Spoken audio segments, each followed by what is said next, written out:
Joel 2 ପର୍ବର 12 ପଦରୁ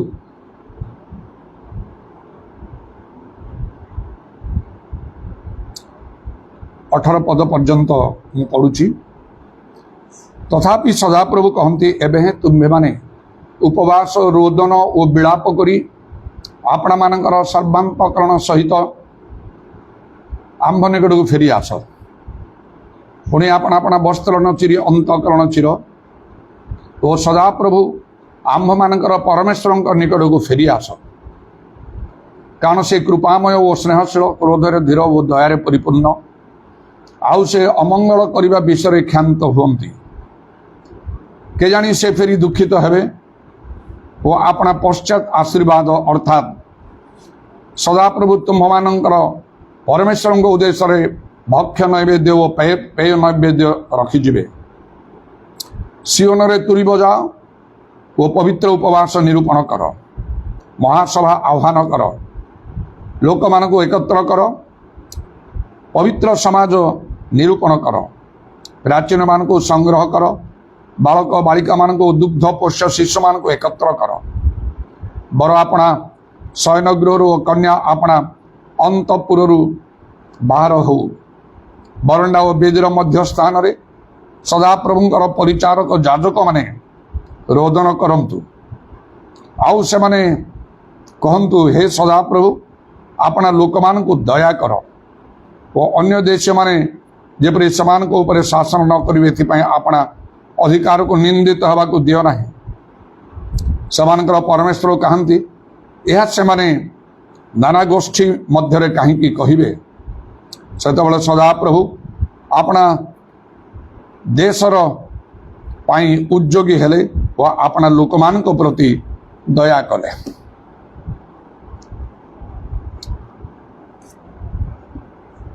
लेखा अछि समस्त विश्वर अंतिम काल सन्निकट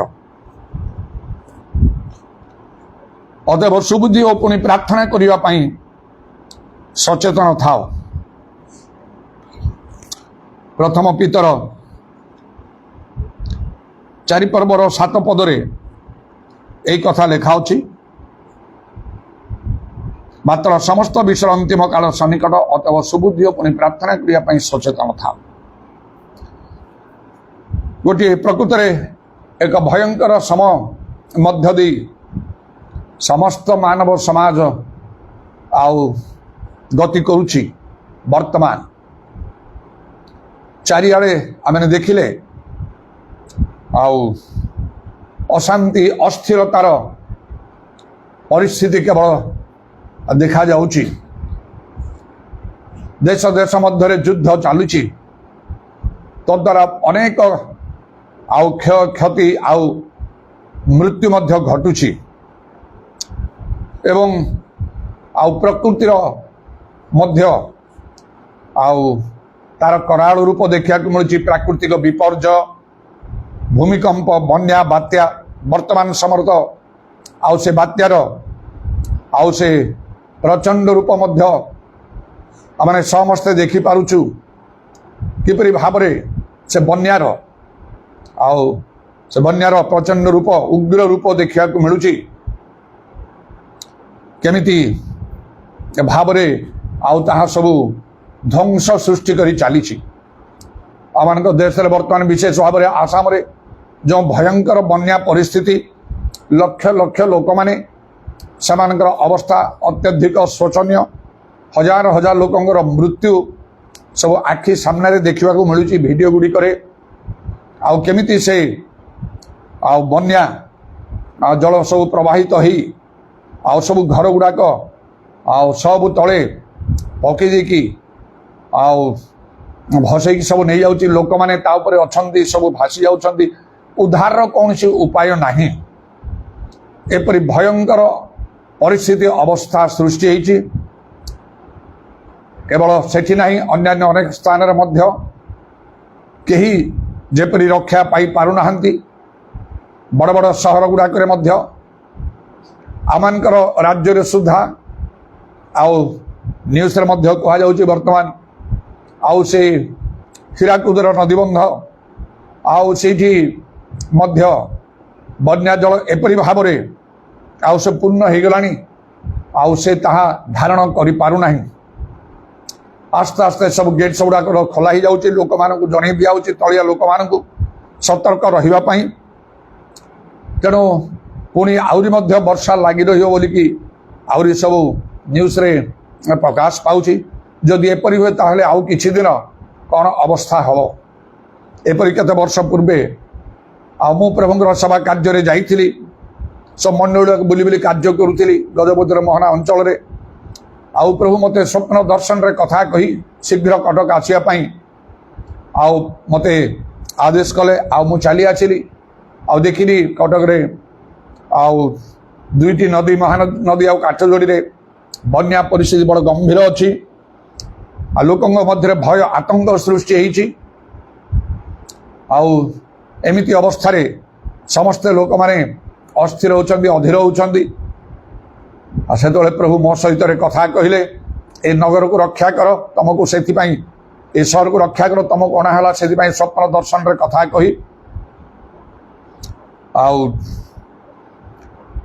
तापरे मु विशेष पदक्षेप नेली मंडली सहित समस्ते विशेष भाव में प्रार्थना कलु एवं मु केते जन को धरी कटकर रिंग रोड रे महानदी रिंग रोड आउ काठजोड़ी रिंग रोड ए सब बुली बुली मैथ्यू 18 पर्व 18 पद अनुसार पृथ्वी जहाँ बांधिले ता बंधा जीव स्वर्ग रे आउ समान को मु कहली आउ कथबार्ता कहीं करनी केवल जीशु नाम मु बांधुची जीशु नाम बांधुची कही कही चलो रिंग रोड रे जपरी कटक भीतर को आउ से महानदी काठजोड़ी पानी पशिब नहीं समस्त जब रक्षा पाई परिबे एई प्रकार विशेष भाव में प्रार्थना करने को पड़ा आउ प्रभु रक्षा कले से समय निश्चय कटक भीतर प्रवेश कर पानी कहीकि समस्त मन में भय आतंक सृष्टि होता किंतु प्रभु रक्षा कले एपरी परिस्थिति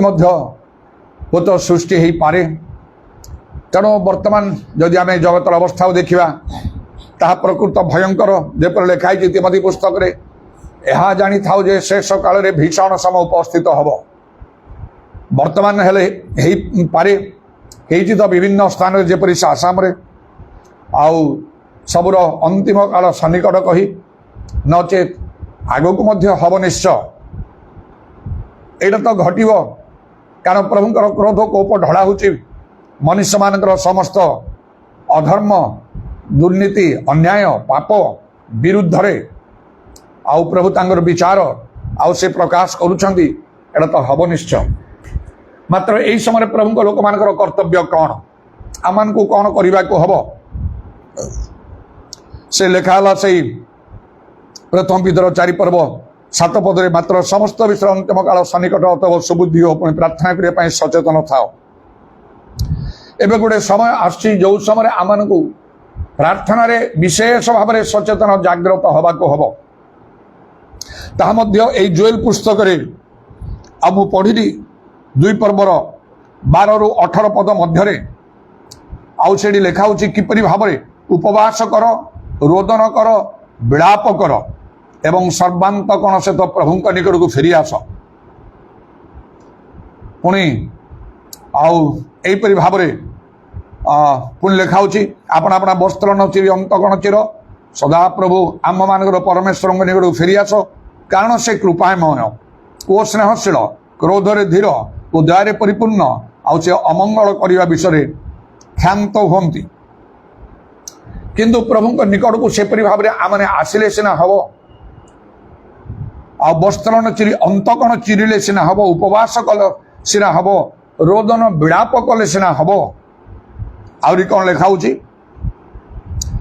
ना पवित्र उपवास निरूपण कर महासभा आह्वान कर लोक मान को एकत्र कर पवित्र समाज निरूपण कर प्राचीन मान को संग्रह कर बालक बालिका मान को दुग्ध पोष्य शिशु मान को एकत्र कर बर अपना शयन गृह कन्या अपना अंतपुर बाहर हो आउ तापरे सदा प्रभुंकर जाजक माने आउ बा नेता माने से माने रोदन करंतु आउ से माने प्रभु लोक मान निमंते प्रार्थना करंतु 1 पर्वर 14 पदरे लिखाई तुम्हें माने पवित्र उपवास निरूपण कर महासभा आह्वान कर सदा प्रभु तुम मान परमेश्वर गृह रे प्राचीन गण को देश निवासी समस्त को एकत्र करी सदा प्रभु निकट रे प्रार्थना कर केमिति प्रार्थना करने को हम ये प्रथम पितर 4 पर्व 7 पद समस्त विषय अंतिम काल सन्निकट तो सुबुद्धि उन्हें प्रार्थना करने सचेतन था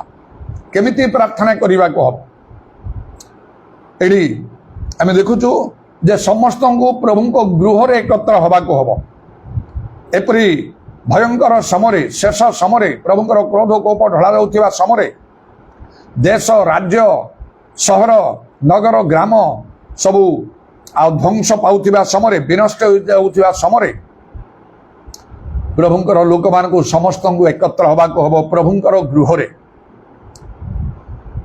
ତାମାନେ ଆଉ ମଣ୍ଡଳୀରେ ଉପସ୍ଥିତ ରହି ମଣ୍ଡଳୀ ପ୍ରାର୍ଥନାର ଆବଶ୍ୟକ। ସମସ୍ତେ ଏକତ୍ର ହୋଇ ମଣ୍ଡଳୀରେ ଏହି ସମୟରେ ପ୍ରାର୍ଥନା କରିବା ଆବଶ୍ୟକ। ନିଜ ନିଜ ଗୃହରେ ଆମେ କରିପାରୁ, ମାତ୍ର ପ୍ରଭୁଙ୍କ ଗୃହରେ ଲେଖା ହେଲା ବର କନ୍ୟା ଆସିବାକୁ ହେବ, ବାଳକ ବାଳିକା ମାନଙ୍କୁ ମଧ୍ୟ ସେମାନଙ୍କୁ ଆଉ ଆଣିବାକୁ ହେବ, ଦୁଗ୍ଧ ପୋଷ୍ୟ ଶିଶୁମାନଙ୍କୁ ସେମାନଙ୍କୁ ଆଣିବାକୁ ହେବ। ନେତାମାନେ ସମସ୍ତେ ମିଶି ପ୍ରଭୁଙ୍କ ଗୃହରେ ଆସି ପ୍ରାର୍ଥନା କରିବାକୁ ହେବ, ରୋଦନ କରିବାକୁ ହେବ, ବିଳାପ କରିବାକୁ ହେବ, ଉପବାସ କରିବାକୁ ହେବ।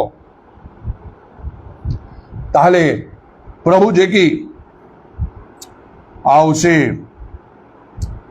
କୃପାମୟ ସ୍ନେହଶୀଳ କ୍ରୋଧରେ ଧୀର ଓ ଦୟାରେ ପରିପୂର୍ଣ୍ଣ ଆଉ ସେ ଅମଙ୍ଗଳ କରିବା ବିଷୟରେ ଶ୍ରାକ୍ଷାନ୍ତ ହୁଅନ୍ତି, ସେ ଦୟା କରିବେ। ଏପରି କାର୍ଯ୍ୟ କଲେ ପ୍ରଭୁଙ୍କର ଦୟା ମିଳିବ। 18 ପଦରେ ଲେଖା ହେଲା ସେତେବେଳେ ସଦା ପ୍ରଭୁ ଆପଣା ଦେଶର ପାଇଁ ଉଦ୍ଯୋଗୀ ହୋଇ ଓ ଆପଣା ଲୋକମାନଙ୍କ ପ୍ରତି ଦୟା କଲେ। ଖାଲି ଆମେ ନିଜେ ଟିକେ ପ୍ରାର୍ଥନା କରିଦେଲେ, ଏକୁଟିଆ ବସି ଘରେ ବସି ପ୍ରାର୍ଥନା କରିଦେଲେ ହବ ନାହିଁ। ପ୍ରଭୁଙ୍କର କ୍ରୋଧ କୋପ ସମସ୍ତଙ୍କ ଉପରେ ଢଳାଯିବା ସମୟରେ ପ୍ରଭୁଙ୍କ ଲୋକମାନଙ୍କୁ ଏକତ୍ର ହେବାକୁ ପଡ଼ିବ। କେବେ ଆମେ କରିନାହୁଁ ସେହିପରି ଭାବରେ ପ୍ରାର୍ଥନା କରିବାକୁ ହେବ, ଉପବାସ ପ୍ରାର୍ଥନା କରିବାକୁ ହେବ, ମଣ୍ଡଳୀ ପ୍ରାର୍ଥନା କରିବାକୁ, ମଣ୍ଡଳୀରେ ସମସ୍ତେ ଏକତ୍ର ହୋଇ ଆହୁରି ଅଧିକ ଭାବରେ। ମାତ୍ର ସେ ବିଷୟରେ କେହି ମନୋଯୋଗ କରୁନାହାନ୍ତି। ଆଉ ଲେଖା ହେଉଛି ଗୋଟେ ସ୍ଥାନରେ ଯେ କେହି ମନୋଯୋଗ କରୁନାହିଁ। ପ୍ରଭୁ ତାଙ୍କର କାର୍ଯ୍ୟ କରୁଛନ୍ତି, ମାତ୍ର ତାଙ୍କର କ୍ରୋଧ କୋପ ଢାଳୁଛନ୍ତି, ମାତ୍ର କେହି ମନୋଯୋଗ କରୁନାହିଁ। ଏହି ସମୟରେ ଆହୁରି ପ୍ରାର୍ଥନାରେ ଲାଗି ରହିବାକୁ ହେବ, ଆହୁରି ପ୍ରଭୁଙ୍କର ନିକଟବର୍ତ୍ତୀ ହେବାକୁ ହେବ, ପ୍ରଭୁଙ୍କ ଗୃହକୁ ଆସିବାକୁ ହେବ ଏହି ସମୟରେ। ତେଣୁ ଲେଖା ହେଲା ମଣ୍ଡଳୀ ଉପାସନା ତ୍ୟାଗ କର ନାହିଁ, ଯେପରି କେତେ ଲୋକ କରିଥାନ୍ତି। ବିଶେଷ କରି ତୁମାନେ ଯେତେବେଳେ ଦେଖୁଛ ଯେ ପ୍ରଭୁଙ୍କର ଦିନ ନିକଟବର୍ତ୍ତୀ, ଏ ସମସ୍ତ ମଧ୍ୟ ଗୋଟିଏ ଚିହ୍ନ ଲକ୍ଷଣ ପରି ପ୍ରଭୁଙ୍କର ଆଗମନ ସମୟ ନିକଟବର୍ତ୍ତୀ କହି, ଏଥିପାଇଁ ଏହି ସମୟରେ ଆହୁରି ଅଧିକ ଆମମାନେ ମଣ୍ଡଳୀ ସେବାରେ ରହିବା କଥା, ପ୍ରଭୁଙ୍କ ଗୃହରେ ରହିବା କଥା, ପ୍ରଭୁଙ୍କ ଗୃହରୁ ଦୂରକୁ ଯିବା କଥା ନାହିଁ। ମାତ୍ର ସେଥିରେ କେହି ମନୋଯୋଗ କରୁନାହାନ୍ତି। ଆପଣ ଯେତେ ପ୍ରାର୍ଥନା କରନ୍ତୁ ଏକୁଟିଆ ଆପଣ ଘରେ ରହିକି ସେଇଟା ହେଇପାରିବ ନାହିଁ। ଲେଖନ୍ତୁ ଏଠି କେମିତି ସବୁ ଲେଖା ହେଉଛି, କେମିତି ସବୁ ପ୍ରାଚୀନମାନଙ୍କୁ ଆଣିବା ପାଇଁ,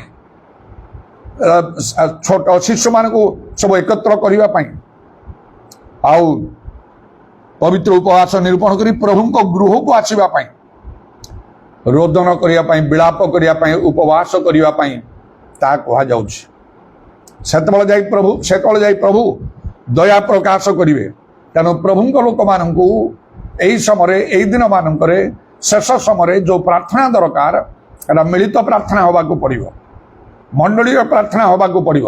ନିଜ ଗୃହରେ ହେଇପାରିବ ନାହିଁ ସେଇଟା। ତେଣୁ ଏହି ସମୟରେ ବିଶେଷ ଭାବରେ ଜାଗ୍ରତ ହୁଅନ୍ତୁ, ଯେପରି ପ୍ରଭୁ ଦୟା କରିବେ।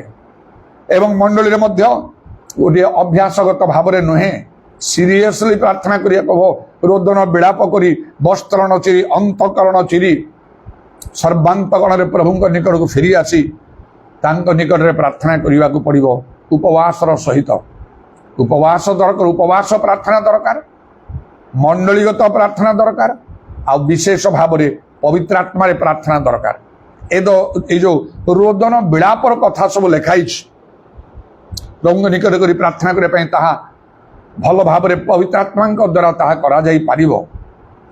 ଯେପରିକି ଆଉ ସେ ଜିହିଜିକଲ୍ 9 ପର୍ବରେ ଯେଉଁ ଲେଖା ହେଲା, ଯେଉଁମାନେ ଦୀର୍ଘ ନିଶ୍ୱାସ ଛାଡ଼ୁଛନ୍ତି, କାତରୋକ୍ତି କରୁଛନ୍ତି, ସେମାନଙ୍କ କପାଳରେ ଚିହ୍ନ ଦିଅ, ଅବଶିଷ୍ଟ ସମସ୍ତଙ୍କୁ ବଦ୍ଧ କରିଦିଅ। କାହାକୁ ଦୟା କର ନାହିଁ, ସ୍ତ୍ରୀ ଲୋକମାନଙ୍କୁ ଦୟା କର ନାହିଁ, ଯୁବତୀମାନଙ୍କୁ ଦୟା କର ନାହିଁ, ବୃଦ୍ଧମାନଙ୍କୁ ଦୟା କର ନାହିଁ। ଆଉ ସବୁଠାରୁ ଚିନ୍ତା ଦୁଃଖର ଏମିତି ବିଷୟ ହେଉଛି ଯେ ଶିଶୁମାନଙ୍କୁ ମଧ୍ୟ ଛାଡ଼ିବ ନାହିଁ।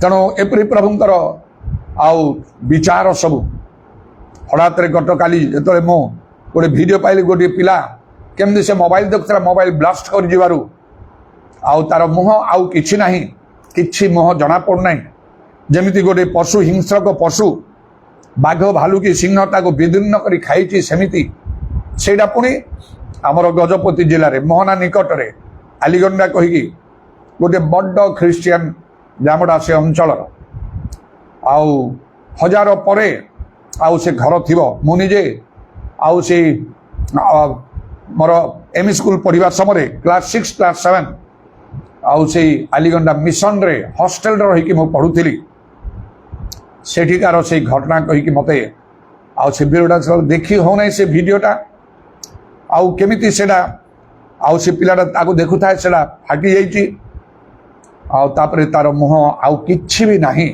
सबु कदाकार हो जाइछि कदाकार माने आउ चेहरा तो किछि ना मांस सब खंड खंड खंड खंड होइकि रक्ताक्त होइकि किछि ता देखा जाउनी से छटपट छटपट होउछि प्राय 10 वर्षर पिला हबो तार गोड़ हाथ समस्ते ताको धरुछंदी दृश्य देखी हो नाही आउ गोटे दिन से परेला पर दिन गतकाली तार मृत्यु मध्य हला कहि बहुत समय पर्यंत मो मन खाली अस्थिर होता है से विषय गुड़ाक सब देखी करी आउ मो झील जुई मो नाती अने समस्त मध्य केतेक मु पठेदेली देख एटा देख आ से मो नाती को विशेष भाव में ताको कहली देख बाबा देखिल सेटा हाँ देखिली देखिले मत बांति लगुच मत राग लगे तुमको बांति लगे मुझे पठेदी ना भय करने पठेदी बोला हाँ मुझे देखिली नाई नाई मुझे आउ सावधान हो जाइए मुझे बेसी देखी ना मुझे नाई नाई बेस समय अध घंटा देखियो से वीडियो जहाँ कि तुम देखुच फोन रे आउ तापरे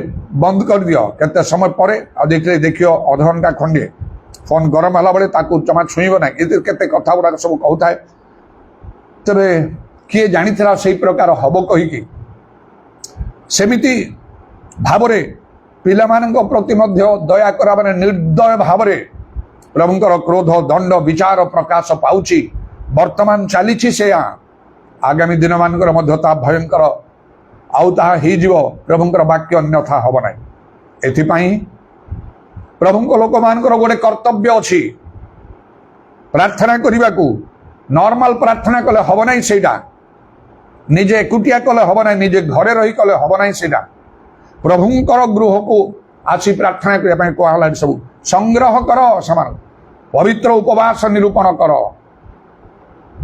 उपवास प्रार्थना मंडली प्रार्थना आउ कौन कहली पवित्रात्मा प्रार्थना पवित्रात्मा अकथन आर्तनाद निवेदन करती बोली रोमी 8 पर्व 26 पदर लेखा अच्छे पवित्रात्मा प्रार्थना नितांत दरकार तेणु लेखाला से जीवदा 20 पदरे हे प्रिय माने आपण मानकर अति पवित्र विश्वास पर आपण मानकर धर्म जीवन गृह निर्माण कर एवं पवित्रात्मा प्रार्थना कर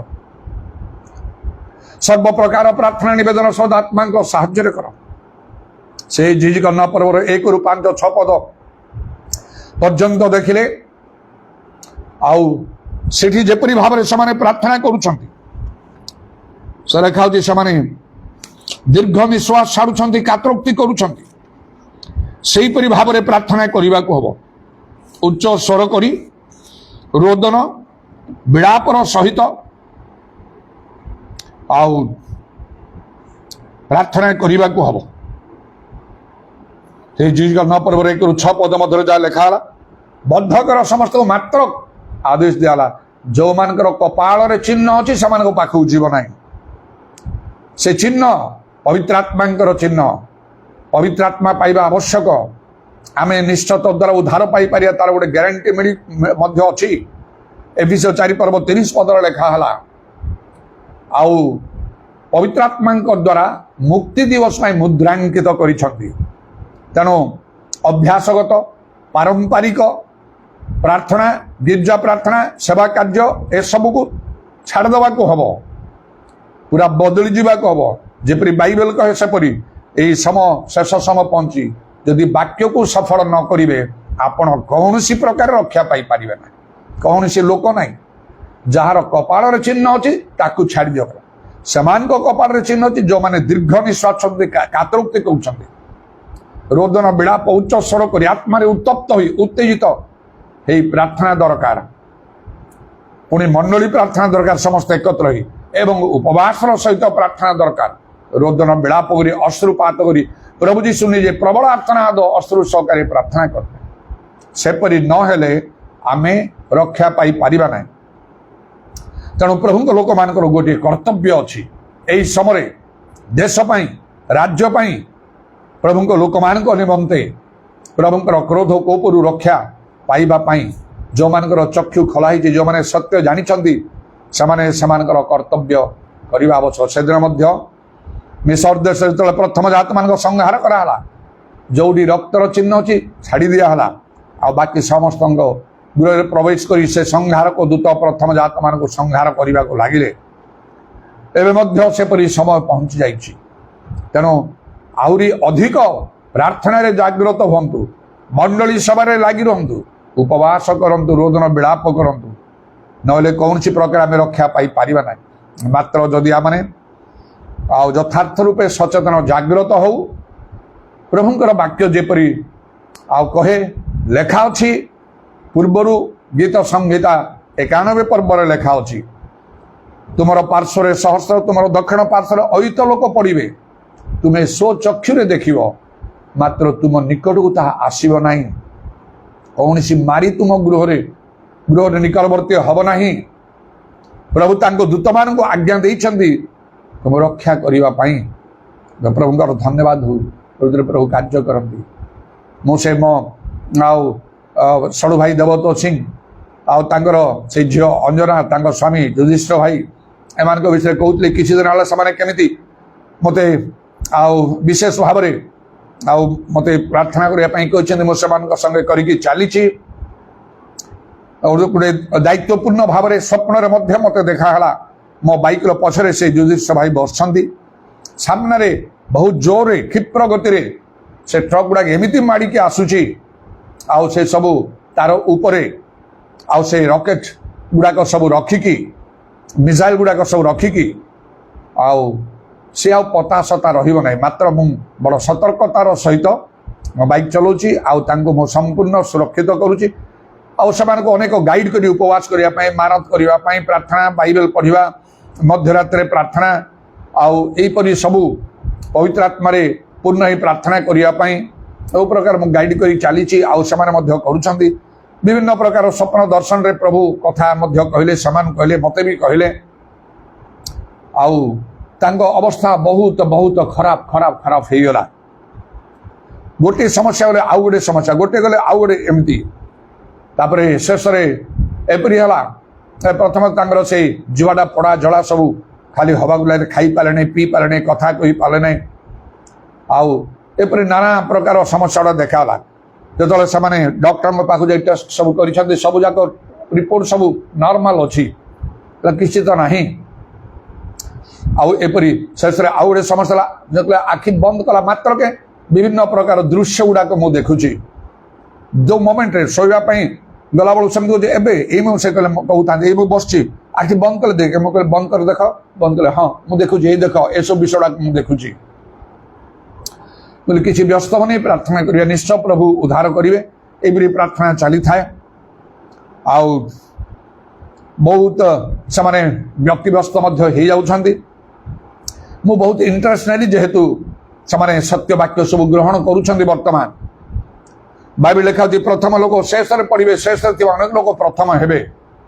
ଯଦି ଆପଣ ବାକ୍ୟ ଗ୍ରହଣ କରୁନାହାନ୍ତି, ପ୍ରଥମେ ଥିଲେ ବାକ୍ୟ ବାହାରେ ଯାଉଛନ୍ତି, ଜାଣି ରଖନ୍ତୁ, ଯେଉଁମାନେ ଶେଷରେ ଥିଲେ ସେମାନେ ବାକ୍ୟ ଗ୍ରହଣ କରିକି ଆସୁଛନ୍ତି।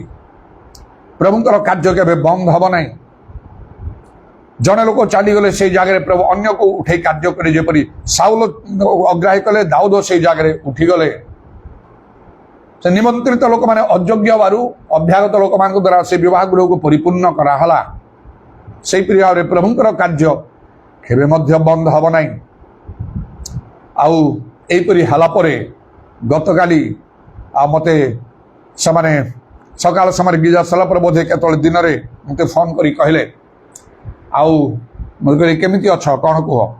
ନା ପୁରାପୁରି ଭଲ ଲାଗୁଛି। କେମିତି? ଗୋଟେ ସ୍ୱପ୍ନ ଦେଖିଲି, ତାପରେ ମୋତେ ପୁରା ଭଲ ଲାଗୁଛି। କ'ଣ ସ୍ୱପ୍ନ ଦେଖିଲ? ସେ ଏବେ କେମିତି ଶୟତାନ ତାଙ୍କୁ ନାନା ପ୍ରକାର ହଇରାଣ କରୁଛି, ତାଙ୍କ ସଙ୍ଗରେ କିଛି ଲୋକ ଅଛନ୍ତି, ସେମାନେ ତାଙ୍କୁ ସାହାଯ୍ୟ କରୁଛନ୍ତି, ଆଉ ତାଙ୍କୁ ମଧ୍ୟ ବଡ଼ ଶକ୍ତି ମିଳୁଛି। ଆଉ ସେ ଜାଣିପାରୁଛନ୍ତି ଓ ଏ ଶୈତାନଟା ମୋତେ ହଇରାଣ କରୁଥିଲା, ତାକୁ ମୁଁ ଛାଡ଼ିବି ନାହିଁ, ତା ସହିତ ମୁଁ ଲଢ଼େଇ କରିବି ଇତ୍ୟାଦି କରି ସେ ଚାହୁଁଛନ୍ତି। ତାଙ୍କ ସହିତରେ କିଛି ଲୋକ ରହି ତାଙ୍କର ମଧ୍ୟ ସାହାଯ୍ୟ କରୁଛନ୍ତି। ଆଉ ସେ ଶୈତାନ ତାଙ୍କଠାରୁ ଚାଲି ଯାଉଛି, ତାଙ୍କ ନିକଟରୁ ଆଉ ସେ ଦେଖାଯାଉ ନାହିଁ। ସେଟା ଏଇଟା ମୁଁ ଯେତେବେଳେ ଦେଖି ଉଠିଲି, ବର୍ତ୍ତମାନ ମୋତେ ସମ୍ପୂର୍ଣ୍ଣ ଭଲ ଲାଗୁଛି, 100କୁ 100 ଭଲ ଲାଗୁଛି। ଆଉ ସେ ଆଖି ବନ୍ଦ କଲେ ସେଟା ଦେଖାଯାଉ ନାହିଁ, ସେ ଜୀବର ପ୍ରୋବ୍ଲେମଟା ନାହିଁ, ଅନ୍ୟାନ୍ୟ କଷ୍ଟ ନାହିଁ, ଦୁର୍ବଳତା ମୋଠି ନାହିଁ। ଆଉ ତାଙ୍କ ସ୍ତ୍ରୀ ସେ ଅନ୍ୟରା କହିଲା, ଆଉ ସେ ଟିକେ ବେଣ୍ଡ ହେଇଯାଉଥିଲେ ଚାଲିଲା ବେଳେ, ଟିକେ ବଙ୍କେଇକି ବେଳେବେଳେ ମୁଁ ତାଙ୍କୁ କହୁଥିଲି କ'ଣ ଏମିତି ଗୋଟେ ତମେ ଗୋଟେ ପୁରା ଗୋଟେ ବୁଢ଼ା ଲୋକ ପରି ଏଇକି ଗୋଟେ ବେଣ୍ଡ ହେଇକି ବଙ୍କେଇକି ତମେ ପୂଜା ହେଇକି ତମେ ସବୁ ଚାଲୁଛ। ନାଇଁ ମୋତେ କଷ୍ଟ ହେଉଛି, ମୁଁ ସେମିତି କାହିଁକି ମୁଁ ହେବି, ମୋତେ କଷ୍ଟ ହେଉଛି, ସେଥିପାଇଁ ମୁଁ ପୁରା ସଳଖ ହେଇ ଠିଆ ହେଇପାରୁନାହିଁ। ଠିକ୍ ଠିଆ ହେଇକି ମୁଁ ଚାଲିପାରୁନି, ଯଦି ସିଧା ହେବାକୁ ମୁଁ ଚେଷ୍ଟା କରୁଛି ମୋତେ ଆହୁରି କଷ୍ଟ ବଢ଼ିଯାଉଛି। ସେଟା ମୋ ସାହା ଏମିତି ଅନେକ ଦିନ ତାଙ୍କୁ ଥିଲା, କିନ୍ତୁ ଆଜି ଆଉ ଏଇ ସ୍ୱପ୍ନ ଦେଖୁଛୁ ସେ କହୁଛନ୍ତି ଯେ ମୁଁ ପୁରା ଭଲ ଅଛି, ପୁରା ଷ୍ଟ୍ରେଟ୍ ନର୍ମାଲ ଯେମିତି ଲୋକ ସେମିତି। ଆଉ ସେ ପୂଜା ହେବାକୁ ବେଣ୍ଡ ହେବାକୁ ନାହିଁ, ପୁରା ନର୍ମାଲ ହେଇଯାଇଛନ୍ତି। ତାଙ୍କର କଥାବାର୍ତ୍ତା ମଧ୍ୟ ଏକଦମ ସ୍ପଷ୍ଟ। ହେଲା ଆଶ୍ଚର୍ଯ୍ୟ। ମୁଁ କହିଲି ହଁ, ଏଇଟା ତ ମୁଁ କହିଥିଲି ତମାନଙ୍କୁ ବିଶ୍ୱାସର ସହିତ ଧୈର୍ଯ୍ୟର ରକ୍ଷା କରିକି ପ୍ରଭୁଙ୍କ ସାଙ୍ଗେ ଲାଗି ରହିବା ପାଇଁ। ଯଦି ପଛଘୁଞ୍ଚା ଦେବ ତାହେଲେ ଆଗକୁ ବଢ଼ିପାରିବ ନାହିଁ। ପ୍ରଭୁ ଚାହୁଁଛନ୍ତି ତମକୁ ଉଠା। ଅନେକ ସତ୍ୟ ବାକ୍ୟ କହି ସେମାନେ ମଧ୍ୟ ସେସବୁ ଗ୍ରହଣ କରୁଛନ୍ତି। ଏ ଅନଲାଇନରେ ମଧ୍ୟ ପ୍ରାୟ ସବୁବେଳେ ରହୁଛନ୍ତି। ତେଣୁ ପ୍ରଭୁଙ୍କ ନାମର ଧନ୍ୟବାଦ। ପ୍ରଭୁ ସବୁ କରିପାରିବେ। ଯେମିତି ଏଇଠି ଆମେ ଦେଖିଲୁ, ଆଉ ସେ କ'ଣ ନା ସେ ସ୍ନେହଶୀଳ କୃପାମୟ, କ୍ରୋଧରେ ଧୀର, ଅମଙ୍ଗଳ ଘଟେଇବା ବିଷୟରେ ସେ ଅନୁତାପକାରୀ, ସେ ଦୟା କରିବେ, ମାତ୍ର ଆସ ତାଙ୍କୁ ନିକଟ। ସବୁ ବିଷୟର ଶେଷ ସମୟ ଏଇଟା, ତେଣୁ ଭୟଙ୍କର ପରିସ୍ଥିତି ସବୁ ସୃଷ୍ଟି ହେଉଛି, ଆଗକୁ ହବ। ମନେ ରଖନ୍ତୁ ପ୍ରଭୁଙ୍କ ଲୋକମାନଙ୍କ ଆପଣଙ୍କର କର୍ତ୍ତବ୍ୟ ଦାୟିତ୍ୱ ବିଷୟରେ। ସେଟା କ'ଣ? ପ୍ରାର୍ଥନା। ସବୁବେଳେ ଯେମିତି କରୁଛନ୍ତି ସେମିତି ପ୍ରାର୍ଥନା ନାହିଁ, ଅଭ୍ୟାସଗତ ପ୍ରାର୍ଥନା ନାହିଁ। ଶେଷ ସମୟର ପ୍ରାର୍ଥନା ପ୍ରଥମ ପିତର 4 ପର୍ବ 7 ପଦ ଅନୁସାରେ, ଯାହା ମୁଁ ଆଜି ଆଉ ସେ ଜୋଏଲ 2 ପର୍ବର 12 ପଦରୁ 18 ପଦ ପର୍ଯ୍ୟନ୍ତ ପଢ଼ିକି କହିଲି, ଜୋଏଲ 1 ପର୍ବର 14 ପଦର ପଢ଼ିକି କହିଲି। ତିନୋଟି ପ୍ରାର୍ଥନା, 3 ପ୍ରକାର ପ୍ରାର୍ଥନା, ବିଶେଷ ଭାବରେ ମଣ୍ଡଳୀଗତ ପ୍ରାର୍ଥନା। ତେଣୁ ଏଇ ଦିନମାନଙ୍କରେ ମଣ୍ଡଳୀ ସଭାରେ ଲାଗି ରୁହନ୍ତୁ। ବିଶେଷ ଭାବରେ କ'ଣ କରିବେ, ସବୁ କିଛି ବିଷୟ। ସେ ଆସାମ ପରି ଅବସ୍ଥା କଟକରେ ହେଇଗଲେ କ'ଣ କରିବେ, କେଉଁ ଚାକିରି ଯିବେ ନା ଆଉ କ'ଣ କରିବେ, ଆପଣଙ୍କ ଘର ଦ୍ୱାର ସମ୍ପତ୍ତି ସବୁ ନଷ୍ଟ ହେଇଯିବ, ଆଖି ସାମ୍ନାରେ ସବୁ ଚାଲିଯିବ, ଆପଣ କିଛି କରିପାରିବେ ନାହିଁ। ତେଣୁ ପ୍ରଭୁଙ୍କର ନିକଟବର୍ତ୍ତୀ ହୁଅନ୍ତୁ। ଈଶ୍ୱରଙ୍କ ନିକଟବର୍ତ୍ତୀ ମଣ୍ଡଳୀ ଆଉ ତା ମନୁଷ୍ୟର ମଙ୍ଗଳ ଅଟେ। ମଣ୍ଡଳୀଗତ ପ୍ରାର୍ଥନା ନିହାତି ଦରକାର। ଆଉ କ'ଣ? ଉପବାସ ପ୍ରାର୍ଥନା ଦରକାର ଏବଂ ପବିତ୍ର ଆତ୍ମାରେ ପ୍ରାର୍ଥନା। ଆଉ ସେ ଦୀର୍ଘ ନିଶ୍ୱାସ ଛାଡ଼ିବା, କାତରୋକ୍ତି କରିବା, ରୋଦନ ବିଳାପ, ଆତ୍ମା ଯେ ଅକଥନ ଆର୍ତ୍ତନାଦ କରନ୍ତି, ପବିତ୍ର ଆତ୍ମାରେ ପୂର୍ଣ୍ଣ ହେଇ ପ୍ରାର୍ଥନା କରିବାକୁ ହବ। ଯେପରିକି ଆମମାନଙ୍କର ଆଉ ନିଜ ଲୋକମାନଙ୍କୁ ରକ୍ଷା କରିପାରିବା, ପରିବାରକୁ ରକ୍ଷା କରିପାରିବା, ଆମମାନଙ୍କର ଗ୍ରାମ, ସହର, ରାଜ୍ୟ, ଦେଶବାସୀଙ୍କୁ ରକ୍ଷା କରିପାରିବା। କାରଣ ଯଦି ଆମମାନଙ୍କର ପ୍ରାର୍ଥନା ପ୍ରଭୁଙ୍କ ନିକଟରେ ପହଞ୍ଚେ, ଆଉ ପ୍ରଭୁ ଯେପରି ଚାହାନ୍ତି ସେପରି ଭାବରେ ଯଦି ଆମେ ପ୍ରାର୍ଥନା କରିପାରୁ, ତାହେଲେ ଲେଖା ଅଛି, ଆଉ କ'ଣ? ତୁମେ ଆମ ନିକଟରେ ପ୍ରାର୍ଥନା କର, ତାର ଆମେ ତୁମ ଉତ୍ତର ଦେବା, ପୁଣି ତୁମର ଅଜ୍ଞାନ, ମହତ୍ ଓ ଦୁଷ୍କର ବିଷୟମାନ ତୁମକୁ ଦେଖେଇବା। ଅନେକ ବର୍ଷ ପୂର୍ବେ ତଳେ ସେ ଗଜପତି ଜିଲ୍ଲାର ସେଇ ଆଉ ବୁଡିଣୀ କହିକି ଆଉ ସେଇ ଗ୍ରାମରେ ମୋତେ ଡକା ହେଇଥିଲା, ଗୋଟେ ବାପ୍ଟିଷ୍ଟ ଗ୍ରାମରେ। ସବୁ ପ୍ରାଚୀନ ମାନେ ଏକତ୍ର ବସି ମୋତେ କହିଲେ, ଆମର ବର୍ଷା ପାଣି କିଛି ନାହିଁ, ତେଣୁ ତୋର ପାଣି ପିଇବାକୁ ମଧ୍ୟ ନାହିଁ। ବର୍ଷା ଉପରେ ନିର୍ଭର କରୁ ଚାଷବାସ, କିନ୍ତୁ ପାଣି ପିଇବା ପାଇଁ ନାହିଁ, କୂଅ ପୋଖରୀ ସବୁ ଶୁଖିଲା। ପ୍ରଭୁଙ୍କ ଲୋକ ଆସି ପ୍ରାର୍ଥନା କଲେ, ପ୍ରଭୁ ବର୍ଷା ଦେବେ କହି ଆମେ ଡାକିଲୁ। ସଭା କଲେ, ବସେଇକି ମୋତେ କହିଲେ ଏଇ କଥା। ତତ୍କ୍ଷଣାତ୍ ମୁଁ କହିଲି, ମୁଁ ରାଜି ଅଛି ଆପଣମାନଙ୍କ କଥାରେ, ମୋ କଥାରେ ରାଜି ହେବାକୁ ପଡ଼ିବ। ଆପଣମାନେ ସମସ୍ତେ, ପୁରୁଷ ସ୍ତ୍ରୀ ଛୋଟ ବଡ଼ ସମସ୍ତେ ଆସନ୍ତାକାଲି ଗିର୍ଜାକୁ ଆସିବେ। ଉପବାସ ପ୍ରାର୍ଥନା କରି ଖାଇବେ ନାହିଁ, ପିଇବେନି ଗିର୍ଜା ସରିବା ପର୍ଯ୍ୟନ୍ତ। ମୁଁ ମଧ୍ୟ କରିବି, ମୋ ସଙ୍ଗେ ଜଣକୁ ନେଇଯାଇଥିଲେ ତାଙ୍କ ସଙ୍ଗେ। ନହେଲେ ଆମେ କେବେ ଏମିତି କରିନାହୁଁ। ଆଉ ମୁଁ କହିଲି ଆପଣମାନେ କଥାବାର୍ତ୍ତା କରିକି ମୋତେ ଜଣେଇବେ। ସେମାନେ ରାଜି ହେଲା। ଆଉ ସେଇଦିନ ତା ପରଦିନ ସେପରି ପ୍ରାର୍ଥନା ହେଲା। 1:30 2ଟା ବେଳକୁ ପ୍ରାର୍ଥନା ସରିଲା ଆଉ ତାପରେ ସେମାନେ ଖିଆପିଆ ଗଲେ ମତେ ଖାଇବା ପିଇବା ପାଇଁ ଦେଲେ। ଆଉ ଅଳ୍ପ ସମୟ ମଧ୍ୟରେ ପ୍ରାୟ 2:30 କି 3ଟା ମ୍ୟାକ୍ସିମମ୍ ସେଇ ସମୟରେ ଏତେ ଭୟଙ୍କର ବୃଷ୍ଟି ହେଲା ସେ ଘର ଦ୍ୱାର ସବୁ ଭାଙ୍ଗିଗଲା। ସେମାନେ ମତେ ରିକ୍ୱେଷ୍ଟ କରିବାକୁ ଲାଗିଲେ ସେ ବର୍ଷା ପ୍ରବଳ ବର୍ଷା ମୁଷଳଧାରାରେ ବର୍ଷା ଭିତରେ ଗ୍ରାମ ଭିତରୁ ମତେ ସେମାନେ ଆୱାଜ ଦେଲେ। ପୁରୁଷ ଲୋକମାନେ ଚିଲେଇ ଚିତ୍କାର କରି କହିଲେ ବେରାବୁ ପ୍ରାର୍ଥନା କରନ୍ତୁ ବର୍ଷା ବନ୍ଦ ହଉ, ଆମର ଘର ଦ୍ୱାର ସବୁ ମାଟି ଘର ଗୁଡାକ ଭାଙ୍ଗି ସବୁ ଏଇ ସବୁ ପୁରା ସେ ପାଣିରେ ସେ ମିଶିଗଲା ସେ, ତେଣୁ ଆଉ କିଛି ଆମର ଅବସ୍ଥା ନାହିଁ। ମୁଁ ଦେଖିଲି ସେଆ ହାତ ବଢେଇକି ପ୍ରାର୍ଥନା କଲି 2 ହାତ ଉପରକୁ ଉଠେଇ, ଆଉ ସାଙ୍ଗେ ସାଙ୍ଗେ ବର୍ଷା ମଧ୍ୟ ବନ୍ଦ ହେଇଗଲା, ପୁରା ପୁରି ବନ୍ଦ ହେଲା, ମେଘ ଖୋଲିଗଲା। ଆଉ ଯେମିତି ଆଉ ସେ ସୂର୍ଯ୍ୟ ପରାଗରେ ଯେମିତି ହୁଏ ସେଇ ଟାଇପ୍ର ହେଇକି ଅନ୍ଧାର ଭୟଙ୍କର ଅନ୍ଧାର ହେଇକି ସେ ବର୍ଷା ହଉଥିଲା, ବନ୍ଦ ହେଇକି ପୁଣି ଆକାଶ ଖୋଲା ହେଇକି ଆଉ ଥରେ ସୂର୍ଯ୍ୟ ଦେଖାଗଲା ଇତ୍ୟାଦି। ତା ପରଦିନ ମୁଁ ସେଠୁ ବାହାରି ଚାଲି ଆସିଲି, ଚାରିଆଡେ ପାଣି ପାଣି ପାଣି। ପ୍ରଭୁ ସବୁ କାର୍ଯ୍ୟ କରିପାରନ୍ତି। ପ୍ରଭୁଙ୍କ ଲୋକମାନଙ୍କୁ ଆମମାନଙ୍କୁ ଏହିପରି ଭାବରେ ଶେଷ ସମୟରେ ପ୍ରାର୍ଥନାରେ କଣ ଲେଖା ହଉଛି, ଅତଏବ ସୁବୁଦ୍ଧି ଓ ପୁଣି ପ୍ରାର୍ଥନା କରିବା ପାଇଁ ସଚେତନ ଥାଅ। ଆମମାନଙ୍କର ଗୋଟେ ବଡ କର୍ତ୍ତବ୍ୟ ପ୍ରାର୍ଥନା କରିବା ପାଇଁ ସଚେତନ ରହିବାକୁ। ସେଦିନ ପ୍ରଭୁ ଯୀଶୁ ତାଙ୍କ ଶିଷ୍ୟମାନଙ୍କୁ କହିଲେ ଜାଗି ରହି ପ୍ରାର୍ଥନା କର ଯେପରି ପରୀକ୍ଷାରେ ନ ପଡ। ସେମାନେ ସେପରି ଜାଗ୍ରତ ହେଇପାରିଲେ, ସଚେତନ ହେଇପାରିଲେ ନାହିଁ, ତେଣୁ ପରୀକ୍ଷା ଆସିଲା, ବିଫଳ ହେଇଗଲେ ସେମାନେ ସମ୍ପୂର୍ଣ୍ଣ ରୂପେ। ଆଜି ସେଇ ପ୍ରକାର ମଧ୍ୟ ପ୍ରଭୁ କାର୍ଯ୍ୟ କରୁଛନ୍ତି। ସେଥି ନିମନ୍ତେ କୌଣସି ବିଷୟ ଭୟ ନ କରି ପ୍ରଭୁଙ୍କୁ ଭୟ କରି ଶେଷ ସମୟରେ ଯେପରି ପ୍ରାର୍ଥନା କରିବା ଦରକାର ସେପରି ପ୍ରାର୍ଥନା କରିବାକୁ ହବ। ପ୍ରଥମ ପିତର 4 ପର୍ବ 7 ପଦ ଅନୁସାରେ, ନହେଲେ ରକ୍ଷା ପାଇ ପାରିବାନି। ଉପବାସ ପ୍ରାର୍ଥନା ଦରକାର, ମଣ୍ଡଳୀ ପ୍ରାର୍ଥନା ଦରକାର, ଆଉ ପବିତ୍ର ଆତ୍ମାର ପ୍ରାର୍ଥନା ଦରକାର। ହାଲେଲୁୟା, ପ୍ରେଜ ଦ ଲର୍ଡ। ଦାରାବାନି ଖାରାବା শাবারি আল্লাহ রাবানি খারাবা ত্রামানা দারা বান্দালা রাবানা দারা বান্দালা রাবা। প্রভু তোমার নামর প্রশংসা গৌরব যুগে যুগে। হালেলুয়া, যিশুଙ୍କ নামରେ ଦୟା କର, যিশুଙ୍କ ନାମରେ ଦୟା କର, যিশুଙ୍କ ନାମରେ ଦୟା କର। Hallelujah hallelujah. ତୁମର ବାକ୍ୟ ଅନ୍ୟଥା ହେବ ନାହିଁ ପ୍ରଭୁ। ଯେତେ ତୁମର କ୍ରୋଧ କୋପ ଆଉ ପ୍ରଭୁ ଢଳା ଗଲେ ମଧ୍ୟ, ବିଚାର ପ୍ରକାଶ ହେଲେ ମଧ୍ୟ, ଯଦି ମନୁଷ୍ୟମାନେ ସୁବୁଦ୍ଧି ହେବେ, ପ୍ରାର୍ଥନା କରିବା ପାଇଁ ସଚେତନ ହେବେ, ତାହେଲେ ତୁମେ ତୁମର କ୍ରୋଧ କୋପରୁ ଆଉ ତୁମେ ନିବୃତ୍ତ ହବ। କାରଣ ତୁମେ ଦୟାରେ ମହାନ କ୍ରୋଧରେ ଦୂରଶନଶୀଳ କୃପା ମଙ୍ଗଳ ଘଟା ବିଷଣତା ପରମେଶ୍ୱର। ଆସାମ ପ୍ରତି ଦୟା କର ପ୍ରଭୁ। ଉଦାରବାଣୀ ଖାରବା ଶାକଲ ସେ ଭିଡିଓ ସବୁରେ ସେ ଦୃଶ୍ୟ ଦେଖିବା ସମୟରେ ମଧ୍ୟ ସେ ଲେଖା ହଉଛି ପ୍ରେ ଫର ଆସାମ। ଆସାମ ପ୍ର ଦୟା କର, ଲୋକମାନେ ମରୁଛନ୍ତି, ଉଦ୍ଧାରର କୌଣସି ଉପାୟ ନାହିଁ। ସେ ଘର ଦ୍ୱାର ସବୁଗୁଡାକ ଆଉ ସେ ବନ୍ୟାରେ ସବୁ ଭାସି ସବୁ ଚାଲି ଯାଉଛି। ଏ ପ୍ରଭୁ ଚାରିଆଡେ ସେଇ ପ୍ରକାର ମାନଙ୍କ ରାଜ୍ୟରେ ମଧ୍ୟ ସେ ସବୁ ହେଇଛି ଏବଂ ପ୍ରଭୁ ଆଉ ସେ ବିଷୟରେ ମଧ୍ୟ ସବୁ ପ୍ରକାଶ କରାଯାଉଛି, ଘୋଷଣା କରାଯାଉଛି ଚାରିଆଡେ ଭିନ୍ନ ଭିନ୍ନ ପ୍ରକାର ଭାବରେ। ଇଦାରବାନି ଖାରାବା ତ୍ରାମାନା କାରାବା।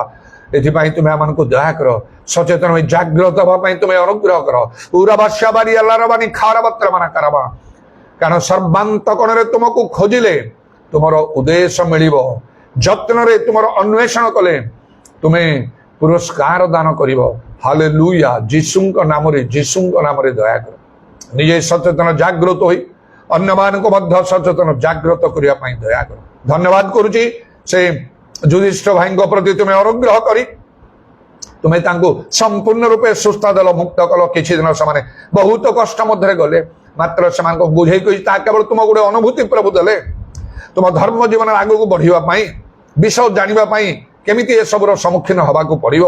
ଆଉ ସେମାନେ ମଧ୍ୟ ଉଦ୍ଯୋଗୀ ଅଛନ୍ତି, ଆହୁରି ସେମାନଙ୍କୁ ତୁମେ ଉଦ୍ଯୋଗୀ କରି ତୁମର ଉଦ୍ଦେଶ୍ୟ ତୁମେ ସେମାନଙ୍କ ଜୀବନରେ ପୂର୍ଣ୍ଣ କର। ସେମାନେ ସତ୍ୟ ଜ୍ଞାତ ହୁଅନ୍ତୁ, ସେଇ ସତ୍ୟ ସେମାନଙ୍କୁ ମୁକ୍ତ କରୁ। ସେ ସତ୍ୟ ପକ୍ଷରେ ଅନ୍ୟମାନଙ୍କ ନିକଟରେ ମଧ୍ୟ ସେମାନଙ୍କୁ ସାକ୍ଷ୍ୟ ତୁମେ ବ୍ୟବହାର କର। ଆମମାନଙ୍କର ମଣ୍ଡଳୀ ସମୂହ ପ୍ରତି ମଧ୍ୟ ତୁମେ ଅନୁଗ୍ରହ କର ଓ ତୁମ ଲୋକମାନଙ୍କ ପ୍ରତି ସର୍ବତ୍ର ତୁମର ଦୃଷ୍ଟି ରହୁ। ଯୀଶୁଙ୍କ ନାମରେ ଦୟା କର। ତୁମର ଏହି କ୍ରୋଧ କୋପ ସମୟରେ ତୁମେ ଆମମାନଙ୍କୁ ରକ୍ଷା କର ପ୍ରଭୁ। ଉରା ବାବା শাবারি ଖାଲା ରା শাবারি ଆଲ୍ଲାহ ରାବା। ଏ ସହର ପ୍ରତି ମଧ୍ୟ ଦୟା କର, ଆମମାନଙ୍କ ଲୋକମାନଙ୍କ ପ୍ରତି ଦୟା କର। ହୋଲି ହୋଲି ହୋଲି ହୋଲି ହୋଲି। ତୁମ ନାମର ପ୍ରଶଂସା ଗୌରବ ଯୁଗେ ଯୁଗ। ତୁମର କଣ୍ଟାବିଧ ପାଦକୁ ପ୍ରଣାମ ଆଉ ଚୁମ୍ବନ କରି ଏବଂ ତୁମର ହସ୍ତରେ ଆମମାନଙ୍କର ସମର୍ପଣାତ୍ମା ସବୁ ସମର୍ପଣ କରି ନିତ୍ୟ ଜୀବିତ ପ୍ରଭୁ ଯୀଶୁ ଖ୍ରୀଷ୍ଟଙ୍କ ନାମରେ ଏହି ପ୍ରାର୍ଥନା କରୁଅଛି, ଆମେନ୍। हे जीसु हे प्रभु, हे जीसु हे प्रभु, ଆସିଛି ତୁମ ପାଦ ତଳେ ଦର୍ଶନ ଦିଅ ଥରେ ଦର୍ଶନ ଦିଅ ଥରେ ତୁମେ ମୋ ରକ୍ଷକ ହୋଇ ମୋ ପାଳକ ଦେଇଛ ତୁମ ଅନୁଗ୍ରହ ତୁମେ ମୋ ରକ୍ଷକ ହୋଇ ମୋ ପାଳକ ଦେଇଛ ତୁମ ଅନୁଗ୍ରହ ତୁମ ନାମ ଗାଏ ସଦା ଆନନ୍ଦ ପାଏ ଯୀଶୁ ନାମ ଗାଏ ସଦା ଆନନ୍ଦ ପାଏ ପ୍ରଭୁ ତା ମୁଁ ଚାହେଁ ଜୀବନେ हे जीसु हे प्रभु हे जीसु हे प्रभु आसीछि तुम पाद तले दर्शन दियो ଥରେ दर्शन दियो ଥରେ पिता ईश्वरଙ୍କର प्रेम प्रभु यीशु ख्रीष्टଙ୍କର अनुग्रह पवित्र आत्मांगर सहायता प्रभु जीशुंकर गौरवमय पुनरागमन पर्यंत आम समस्त सहवर्ती आमेन।